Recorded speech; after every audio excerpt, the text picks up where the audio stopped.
News చూస్తున్నాం. తమిళనాడు నుంచి hero Kamal Haasan రాజ్యసభలో అడుగుపెట్టబోతున్నారు.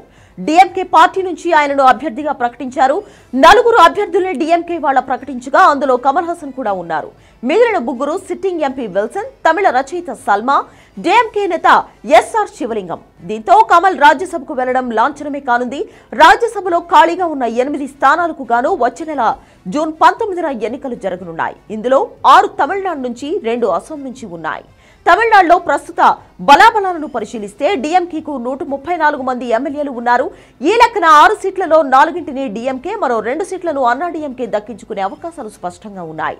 2018లో పార్టీ స్థాపించినప్పటి నుంచి కమల్ పార్టీ తమిళ రాజకీయాల్లో పెద్దగా ప్రభావం చూపించలేకపోయింది. దీంతో 2024 లోక్సభ ఎన్నికల సమయంలో ఇండియా కూటమికి కమల్ పార్టీ మద్దతు ప్రకటించింది. ఆ సమయంలోనే డీఎంకే నుంచి కమల్ రాజ్యసభకు పంపించాలనే డీల్ ఫిక్స్ అయినట్లు సమాచారం. అప్పుడు చేసుకున్న ఒప్పందం ప్రకారమే ఇప్పుడు రాజ్యసభ ఎంపీగా కమల్ పేరును ప్రకటించినట్లు సమాచారం.